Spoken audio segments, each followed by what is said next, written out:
Welcome to the show, everybody. You may have noticed Brandon Graham's not the only one off the injury report. Okay, he's still on the injury report. I'm still battling the cough of the flu. When you get down to the cough, I like to consider that the flu surrendering. It's like, all right, here's my last shot. You're still going to cough for a couple days, but your fever's gone. You're not getting the crazy fever dreams and all that stuff. Shout out to my buddy Bennett, who I've referenced a number of times on the show. When I went to school with Bennett and my buddy Joe. We went to school since like 5th grade together. Our Lady of Mount Carmel, Doylestown. What's up? The mean streets. He heard me reference, the fever dreams of like 7th grade, like things revisiting me from 7th grade that I'm supposed to feel guilty about. There it is. And he was like, and he referenced a teacher that I just haven't thought about in forever, Mr. Dunn. That ever happened to you? Somebody referenced a teacher like, whoa, Mr. Dunn or Mrs. Smith or whoever. Yeah, that's what happened. So anyway, that's what happens when you cover the sports of the area you grew up in. Things like that come rushing back. Anyway, Brandon Graham practiced yesterday, ladies and gentlemen. Brandon Graham was at his locker where the media caught up with him, and things are looking pretty good. I was a skeptic, and then they opened the practice window for him. And then he went through that window onto the practice field and actually felt pretty damn good, both with the tricep injury and on top of that, the endurance factor. He did mention one thing he had to hold back on for yesterday's practice. And that's about right. It sounded a lot like something Brandon Graham would need to be told to, hey, back off. You're just getting back out here. We play the Super Bowl in a little less than 2 weeks. So just chill for a second, okay? So he had to take that into consideration. Also, Saquon Barkley talked about the focus going into this week, how it starts as NFC champions and how it moves on to Super Bowl contenders. So we'll talk about that. And A.J. Brown, I got to imagine, and I don't know how you are in the workplace, but if you're in the workplace and you're the type of person that just, you're nice at the office. It's not like you're, totally standoffish or anything like that. But if you get into the office and when you're at the office, you're all about work, right? Even like the company, holiday or parties or birthday parties, whatever you want to. Let me go over there and just say hi real quick, and then I'll come over here and I'll go back to work. The Super Bowl would be the worst week. The week between the NFC Championship or the Conference Championship and the Super Bowl, that week must be the worst week of your career. Because all these guys want to do, for the most part, is play. A.J. Brown has made the comment about feeling like a paid actor. He identified with what Alshon Jeffrey had to say all those years ago when the Eagles won the Super Bowl, when he was asked about, hey, how are you having fun? Are you enjoying this week? And Alshon in the glasses, and I believe he had the hat on, and he was just like, no, I'm not having fun. I'm not here to play football. And my takeaway is two things from that Super Bowl, other than the parade down Broad Street that was pretty nice, was Alshon Jeffrey making that comment. And then when Doug Peterson met Bill Belichick at midfield at US Bank Stadium in Minneapolis, Bill Belichick asked Doug, how'd your week go? And Doug's response, it lives in my head forever, whenever it comes to a Super Bowl now. And that is, there's a game in here somewhere amongst all the show. Oh, my goodness gracious. All the effects, the commercials, the interviews, the press junkets, media night, everything. Amongst all that, there's a game somewhere. If you just machete through it, you get down to it, there's actually a football, the football game that gets played on Sunday. And that's the real reason that everybody's out there. A.J. Brown gave probably the best take on it since Doug Peterson, one of the best takes since Alshon Jeffrey, on how he feels throughout this whole process leading up to the Super Bowl. And as an Eagles fan, I love it. Some people might say, why do I care about this? Why would I care about how he feels? Just go out there and play the game. No, that's his point. And I don't want to be out there, I love it. I get the attention. Like, for all the people that want to paint A.J. Brown as that diva, you would figure he'd say, I get all the attention, we get the interviews, media requests, all the media hits, national star for a week, all that. But no, he just wants to go out there and play football. So we'll get into that. But Brandon Graham is the big story. As far as anybody not participating in practice yesterday, excuse me, Saquon Barkley had himself some rest. Landon Dickerson had himself some rest. I mean, these guys didn't participate in practice. Again, this isn't something that I'm worried about when you're this far removed from the Super Bowl. This is all going to be coming down to rest, and more rest. Saquon, A.J. Brown got rest. Landon Dickerson, it doesn't say rest, but it's a knee injury. It's still dealing with the knee. Kenny Gainwell, concussion / knee. Dallas Goedert, rest / ankle. Cam Jurgens back. Still feels great that he's going to play in this game. This all stuff, it doesn't matter. Limited Brandon Graham. That's the best thing I could see. The best thing I could see. So without further ado, let's hear from BG at his locker on how he's feeling after his first practice. I felt good. I'm all smiles right now, man. Just enjoying, just the whole ride. Just been rehabbing, getting to this moment, trying to keep everything in, just trying to make sure that I just, do whatever I can for the team. And we just been pushing, trying to get back, and everything went good so far. What are some of the benchmarks from here on out? Is it just how you feel after practicing a few days? Just what are the things that would, I guess, keep you from playing in the game? Well, I think if I'm really striking and it's not feeling really good, I mean, today I struck a little bit and I didn't feel anything, so I'm not really worried about it. But we is gonna ramp it up a little more every day, and I'm just happy that I ain't out of shape. That's the biggest thing, because it's been a little while. But it was cool to kind of get individual, and then tomorrow I'll probably get some team reps. And it was good. But we just taking it one day at a time, just trying to go out there and help the team, because we're trying to go win this game. All right, so when it comes to striking, it's all obviously everything with the arms and the hands when he's making contact with the offensive lineman and making sure that he could have that contact without pain, without discomfort. He is wearing a brace on that arm to make sure that he's all good to go. It doesn't let him hyperextend or anything like that. It limits the motion just enough so he can't hurt it anymore.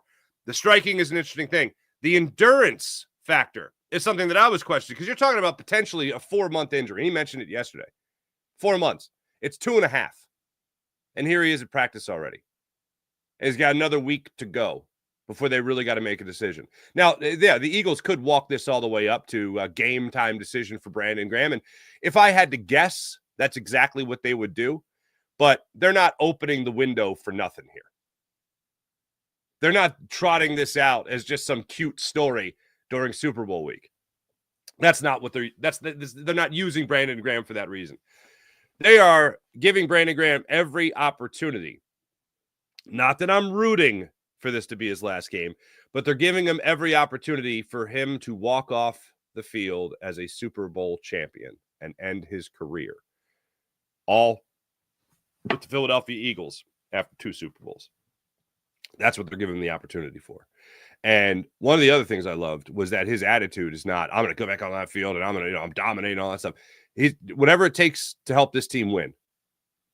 And he's not going to get in the way of a guy like Nolan Smith, who has been ascending, and he is only going to step foot on that football field if he feels like he can help this team win and be full go. So when he's out there, and I'm not saying he'd be playing at 80% or 70% of the snaps or anything like that if he came back. I think that might be a little far-fetched, even if he is feeling like he's in great shape right now.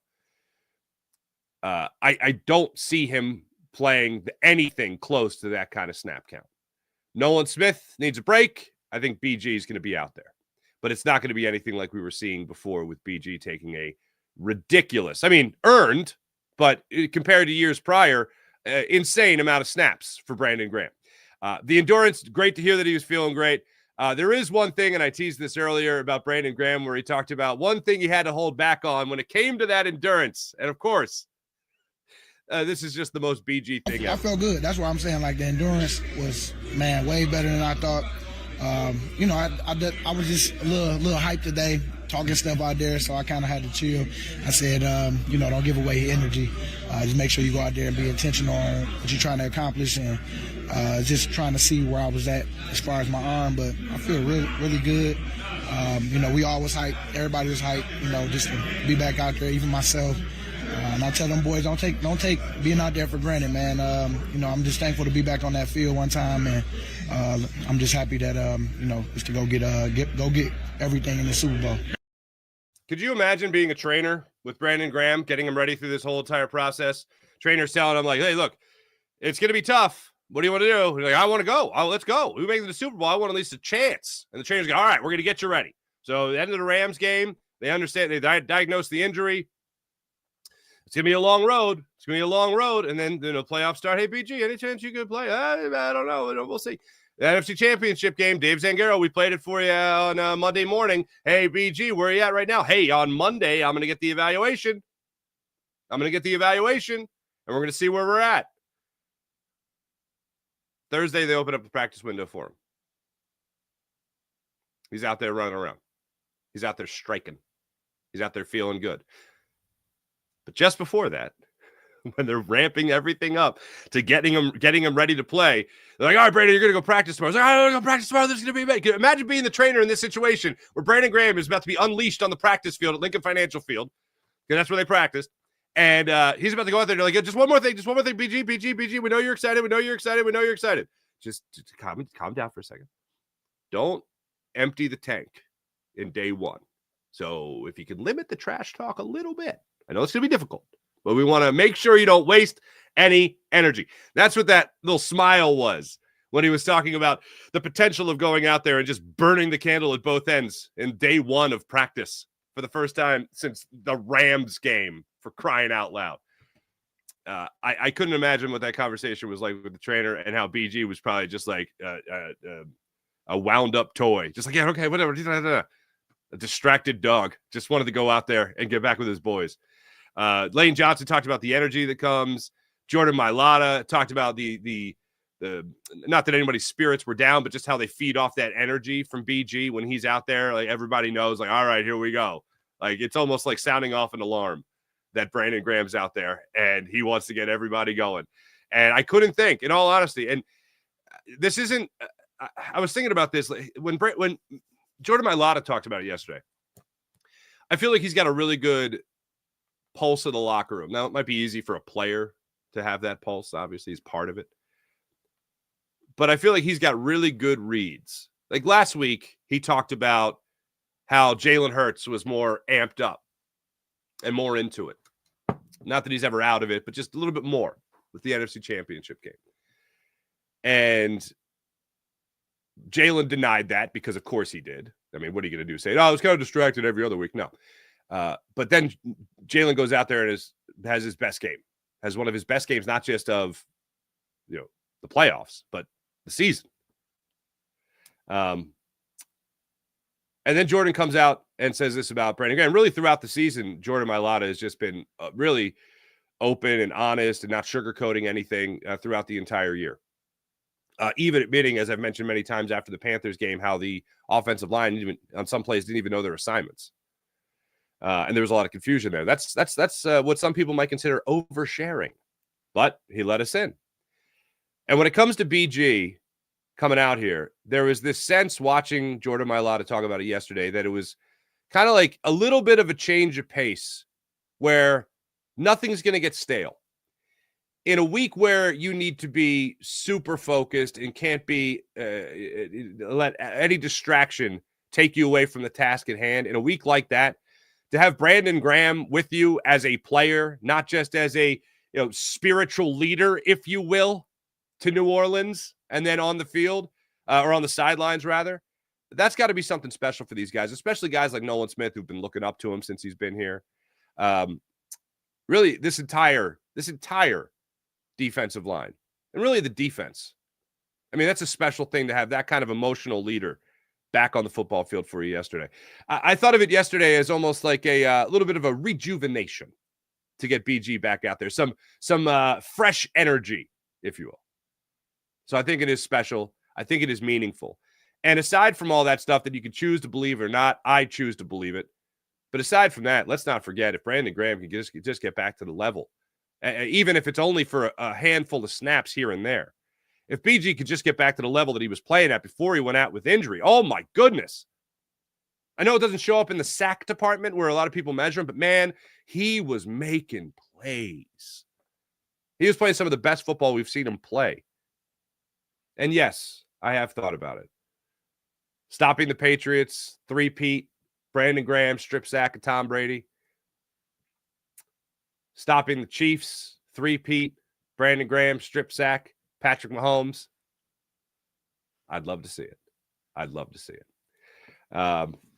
As far as some other things going on in that Eagles locker room yesterday, more on that focus. Oh, I'm sorry. How did I forget? Brandon Graham.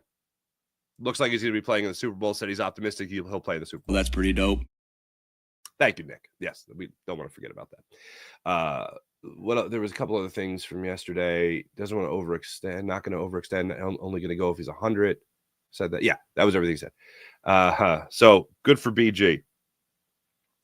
Bottom line is he's optimistic he's going to play in the Super Bowl. Good. Number 2, Saquon Barkley. The overall message from him addressing the media yesterday for about 8 to 10 minutes was how special this year was now versus how special the year is if they don't win the Super Bowl. Basically, it doesn't matter. It's a neat year. It's a cool year. Yeah, historic, sure. But no Super Bowl? Meh. That's the attitude. That's the attitude you want your players to have. And I did a interview in Kansas City yesterday for a Kansas City radio station regarding the Super Bowl, obviously. It was about politics. No. It was about the Super Bowl. And they made a big deal about the Chiefs locker room and how tight-knit the Chiefs locker room is and how close they are and everything. They go, do you get that sense in Philadelphia that they have that kind of close locker room? And I was like, yeah, absolutely.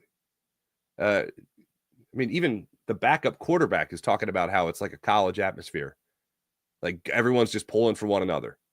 And no matter what, whether it's, Will Shipley breaking off a big run, whether it's Will Shipley getting a touchdown, whatever it is, these guys are just right there. A.J. Brown calling Saquon Barkley Superman, telling him to let his cape out against the Ravens. Like stuff like that throughout the entire season. Having these tough conversations that A.J. Brown has hinted so many times at. Having tough conversations with one another to make sure you're getting the best out of them. Yeah, this is a pretty tight locker room. Even with the head coach. Chauncey Gardner-Johnson's crying on his head coach's shoulder after the NFC Championship game. That's pretty special. Yeah, I'd say they're pretty tight-knit. So to go into this Super Bowl, to go into this week with Saquon Barkley keeping this locker room focused, Jordan Mailata, A.J. Brown, Jalen Hurts, Nick Sirianni even, BG with a little uplifting moment here. See how much he can play in the Super Bowl. See how productive he can be in the Super Bowl. The Eagles have to be pretty laser focused on everything. And Saquon Barkley, particularly after all the adulation, I mean, he can look back at the end of his career and regardless of what happens in the Super Bowl, still realize that 2024 was a pretty special season. But it ain't that special if you don't win it all. And that's still Saquon's take on everything. And one of the things he got into yesterday was the ebbs and flows of coming off an NFC Championship game and now going into a Super Bowl. And someone who hasn't been to a Super Bowl yet, and the closest he's gotten before being an Eagle is when the Eagles bounced him out of the playoffs the year the Eagles went on to lose the Super Bowl, unfortunately, previously against the Chiefs. Saquon says it's all about just focusing in on the task at hand now. Yeah, for sure. I think you have that day. I think you have 2 days, that night and the next day, Monday, to really let it set in that what you accomplish and, be super happy, celebrate, let loose for a little bit. But right away, you got shit right back, right into meetings because you know that it's a business trip. Everyone tells you, how, the craziness of everything's going to be down there, but you go down there and, you take it all in. You appreciate it. You be thankful for the moment. But at the end of the day, it's about winning that football game and whatever it takes. So, yeah, you can give yourself a little bit to celebrate, but then you got to shift your mindset. You got to shift right back and get ready for war. Get ready for it because it's coming up a week from Sunday. And I don't doubt for a second that Saquon Barkley is going to go off. The Kansas City Chiefs this year, I don't think they've allowed a 100-yard rusher in a game. We talked about the Ravens game, how they contained Derrick Henry, they contained Lamar Jackson. They didn't really get it going in that game. 27-20 win for the Chiefs in the first game of the season. It's pretty remarkable. But I will say this. The Baltimore Ravens defense was, I think, the second best run defense in the entire NFL. And no matter who the Eagles have faced this year, even when the run defense is in favor of the opponent, and the game that really jumps out to me is the Ravens game, Saquon still gets his. Saquon still gets his. The attitude of the offensive line and Saquon Barkley and Jeff Stoutland, for that matter, yeah, you haven't done it against us. Oh, you might be. This is where you get caught up in rankings. Oh, you might be ranked that high, but guess what? You haven't played us yet. And going into that Ravens game, I said that's one of the things that the Eagles have to establish. No matter how good you think you are, no matter, okay, rushing yards, your rank, that's great. How many times have you played the Philadelphia Eagles? Oh, you haven't played them yet. That's fascinating. And yeah, I do go back and I look at the Super Bowl from 3 years ago and I say, hey, you know what? What if instead of Miles Sanders there, you had Saquon Barkley? That's a big difference. What if instead of Jalen Hurts fumbling that football, he just took the sack like he has done so many times now? Even though that was not a forced fumble, he dropped it. What if, and you guys reminded me of this the other day, what if Aaron Sipos, remember that dude? Yeah, remember that dude? What if he doesn't have a 38-yard shakeopotamus of a punt? The Kansas City Chiefs, especially in the second half, I mean, even with the fumble, they cashed in on every single mistake the Eagles made. They cashed in on the 3rd and 8 holding by James Bradbury. Allegedly. I still don't see, even if you don't see that little tug on the jersey, how that ball's catchable. But anyway, you try to go and substitute, but you got to realize these are just different teams now. A young Jalen Carter versus an older Fletcher Cox, a couple of years away from retirement. Cam Jurgens continues to feel like continues to trend in the right direction to be playing in this game, and same thing with Landon Dickerson. I would be shocked if these guys missed the Super Bowl, for crying out loud. But you go back and you compare, those year, that year to this year, and the thing that continues to jump out at me, just about something that makes me feel really confident about the Eagles' chances in this game, is that very rarely this year, Kansas City has dominated games, where the Eagles have had a whole slew of dominated games with a few garbage time touchdowns here and there. I mean, their point differential would be, it's still one of the best in the NFL, but it'd be even farther up there. And not that I try to look at point differential as everything, but I think it tells a story that especially I learned last year, where eventually you're going to show who you truly are. And the Eagles last year showed who they truly were at the end of the season. And from national media people, I hear this always being described as they find a way to win. Well, Patrick Mahomes in the fourth quarter is, I'll say it, the most dangerous thing in the NFL. My concern with the Eagles playing potentially a close game against the Commanders was Jaden Daniels in the fourth quarter. That ain't nothing compared to Patrick Mahomes. And it's not just that Patrick Mahomes is so talented. It's not that Patrick Mahomes has great weapons. It's that Patrick Mahomes does get the calls. He always seems to get the calls. The Chiefs always seem to get the calls. I try to be objective about that. And I thought about, the Eagles had a fumble on the opening kickoff of their first playoff game against the Packers, and it was helmet to helmet. Like, clearly, helmet to helmet wasn't called. There's little things that you can try to balance out, but nobody ever thinks that. You only think about what happens to you. You don't ever think of what happens for you. A lot of things seem to happen, though, for the Kansas City Chiefs. AFC Championship game, little wonky, to say the least. Especially I saw Dean Blandino, who I haven't been a fan of, really, for his career. Dean Blandino coming out saying, I thought he was down. Wasn't a fumble. Interesting. Anyway, a lot of interesting stuff. But it feels like, yes, you do have to beat Patrick Mahomes. It does feel like you have to beat Steve Spagnuolo. And then it feels like you have to beat the refs. There's going to be that one call that's going to make us lose our damn minds. It's happening, right? Like, I'm already on Friday before Super Bowl week. I am already in the mindset of, it's going to happen. Just brace yourself. Some point after 6:30, there's going to be that awful call. And nobody's going to like it.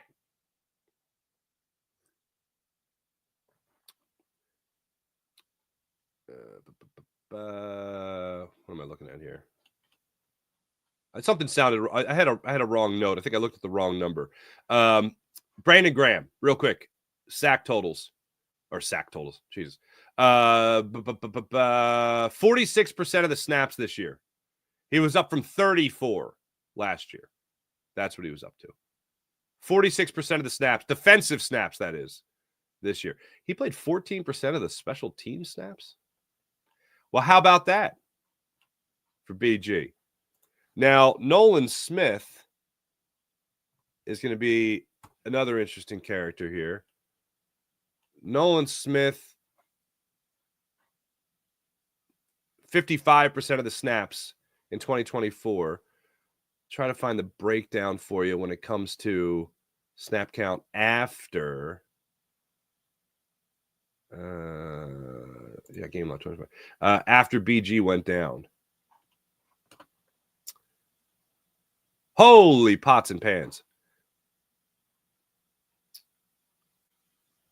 So before the Rams game, he had not played a game where it was over 52% of the snaps. That was his season high. Rams game, he plays 61. Baltimore, 81. Then 73, 95, 82, 65. Rests in the final week of the season against the Giants.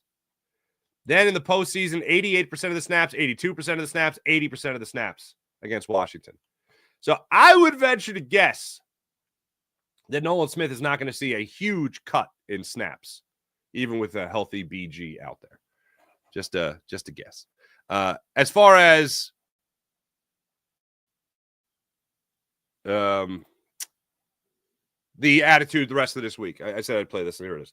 A.J. Brown talked about the feeling of going through this week, and I got to be honest with you. I think I would, as much as I enjoy a microphone and much as I enjoy doing a show, if my goal is to win a Super Bowl, I think I would hate this week. I would hate it. Next week, really, I'd hate. Because that's when you're there. And I've been to a handful of Super Bowls over my career. And none more so that I was involved with than the Eagles Super Bowl championship. Not that I was involved with them winning, but just being out there. Me and a great crew from NBC Sports Philadelphia, Tom Feiner, Christina Betts, and Aaron Telaznik produced 22 feature pieces in, I think it was a day and a half with players. I remember at the Mall of America, I saw Kenyon Barner. That's a name. Corey Clement. Oh, there's one more. I'm blanking. Oh, I think it was Wendell Smallwood. At GameStop at the Mall of America. And where we were set up with NBC Sports Philly, we could look right into GameStop. And I was just like, that's Corey Clement. Or Corey Clement. And they're like, oh, we should interview him. I'm like, yeah, we should probably go over there and interview him. So I remember GameStop didn't let us in with the camera, so we had to wait for them to come out. And they come out, and it was like the end of the day. We're exhausted. We're like, one more hit. And they come out, and we're like, you guys are buying a GameStop during Super Bowl week? And they're like, number one, it's freezing. Number two, we got to do our game prep. Number three, we won't get in trouble.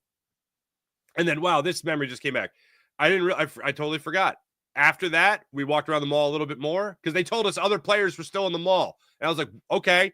And then we ran into Brandon Graham. And I think he might have bought he either bought something for his wife or he bought a video game. I can't remember. Let's go with he bought something for his wife. Let's go with that. Anyway, so the distraction that could be the week with media members such as myself hounding these professionals, A.J. Brown and all that.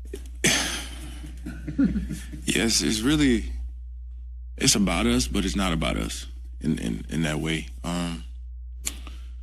We have so much we have to do for everyone else. And for the media, the fans, and there's only so little time that we get to, focus on what's important, and that's the game. And we have to do a really good job of staying locked in and staying focused. And even when I said a paid actor, even the game, there's so many commercials and and everything. You can't never really get in the rhythm. And the whole week is just really different. So you gotta just try to stick within your routine as much as you can, and not get carried away with everything. That does not sound fun. Does not sound fun, even a little bit. And I credit him for at least being honest. This is a moment where I no problem with him being honest. He also said basically they feel like a paid actor. It's about us, but it's not about us. Going through the commercials, the halftime show. I heard it was Rex Ryan that said it the other day about this is the NFC Championship games are the last true weeks of football. Next, in 2 weeks, it's a show. I think that's absolutely true. Normally, you get like 13 minutes in the locker room for halftime. 13 minutes in the locker room for halftime. What are they going to get this time around? 25, 30? That's a long lull in the middle there. AJ's talking about a rhythm. I don't want to hear that when it comes to Jalen Hurts talking about how he needs to find his rhythm. He found his rhythm rather well against the Commanders. I'd like to see him continue that in the Super Bowl, for crying out loud. Hey, let me tell you about – hold on. One more thing before I get to everything else here.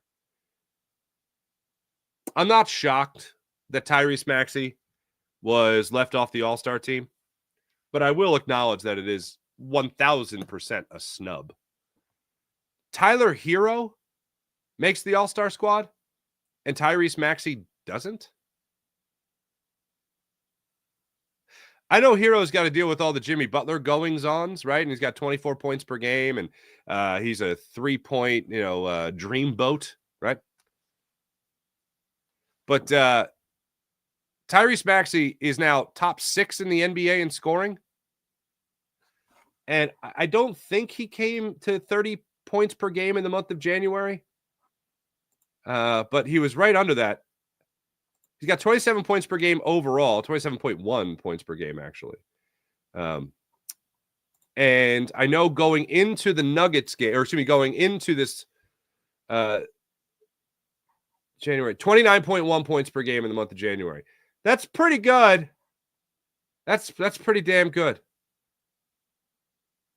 And this guy is not an all-star.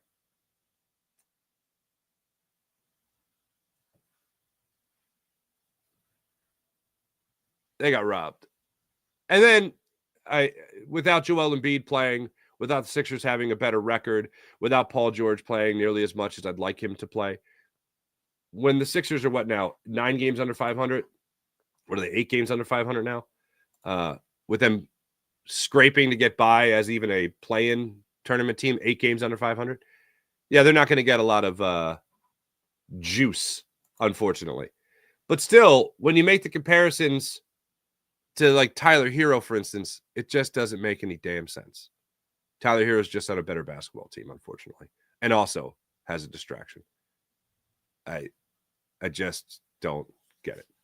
Let me tell you about the Game Time app. Download the Game Time app, create an account, and use promo code Farzy, and get $20 off your first purchase on the Game Time app. Want to go to the game? Game Time app. Want to go to the concert? Game Time app. Want to go to the comedy show? Still, Game Time app. So download the Game Time app, create an account, use promo code Farzy, get $20 off your first purchase. And how about this? Use the Game Time Picks feature, which allows you to filter out all the fluff. So you get right down to it. The best seats at the best prices with the Game Time app. They also have the Game Time all-in pricing feature, which allows you to see exactly what you're paying before you check out on the Game Time app. So make sure you download the Game Time app, create an account, use promo code Farzy, get $20 off your first purchase on the Game Time app. How about PHL Sports Station, Philadelphia Sports Station, enhancing your Philadelphia sports fan experience across all social media and blogs? That's PHLSportsNation.com. How about our friends at Sky Motor Cars? Check out Brett's amazing inventory at Sky Motor Cars, SkyMotorcars.com. Vic Fangio on Tyrese Maxey not making it to the All-Star team. Ugh. Yeah, that's right. All right, let's get into the chat check here. We did start somewhat on time today. Wanted to go a little early, but unfortunately, no cat. It wasn't the cat. It was, I'll just say, technical difficulties well without my control. T-Bro, thank you for acknowledging that. Almost on time for Freedy. Twiz, what's going on, Twiz? T-Bro. A one-arm Brandon Graham playing 10 to 12 plays is more productive than Bryce Huff any plays. Fair enough. Dakota, what's going on? Dakota Warren. It will be amazing just to have BG in pads for the game. Maybe he gets a few snaps, but I don't want him. I don't want his last game to be in jogging pants. I don't either. Twiz, hello again. BG will have a huge play in the bowl. The guy always seems to show up when it matters. Charles Dead, BG 55 and Super Bowl 59. Nino Brown, I know Farzy feels better. He's close to being on time today. Good morning, all. Good morning, Nino. Philly D, morning Twiz, morning Farzy. Twiz, what's going on? Philly D, what's going on? Nino Brown, hello. What looks evil? Me? Saquon looks evil? I don't know. Farzy, what are your thoughts on how Stout and Nick will deal with Spags and his love for the blitz, exotic looks? Jalen handled that rather well the first time around. I think this Eagles offensive line is also ready for that. Oh, that was another thing. Jordan Mailata, speaking about being honest, Jordan Mailata was asked what Jalen Hurts has improved on this year. And I thought he was going to say something that you really couldn't, I don't know, measure, I guess. I thought he was going to say something like he's more vocal or something like that. But he says, checks at the line. Losing Jason Kelce. Losing Jason Kelce, that was what some people were concerned about. And Jalen handled it beautifully. I was like, oh, that's something real. That's not something like rah-rah. That's something real. So, yeah, Jalen can call those out based on their level of gap discipline. That was a problem against the Rams. They created a lot of space. I would expect to see Spags sent 5+, as you would assume, one of the tops in the NFL. So be expecting that again. How do I think they handle it? I think they handle it.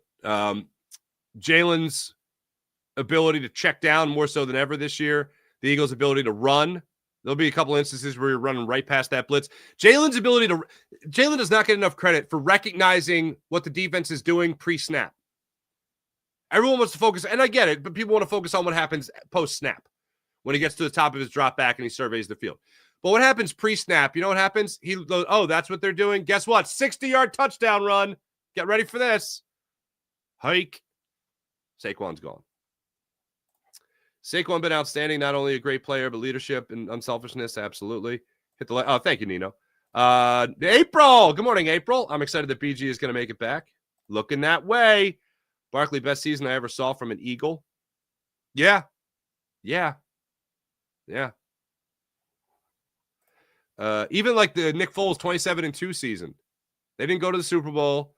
He wasn't the starter from week 1, but it was still an incredible regular season. Rise and grind, Dunner. What's going on? It's the fact the team knows Mahomes will get the calls, so don't let that happen. There you go. Luke Scholar, as far as do you think there's any advantage to the Eagles seeing how Spags will defend Jalen in the offense twice already? Super Bowl 52, last season's game in KC. Yeah, I think they look at all of that. But the problem is for Spags, Jalen's better than he ever has been at pre-snap reads. And with Saquon Barkley, that has taken it to the next level. Of all the things the Eagles have done phenomenal this year, the least talked about is Jalen's pre-snap read. Even after the footage was right there of Saquon being like, oh, yeah, I got this. Joe, you got this? You're gonna get this.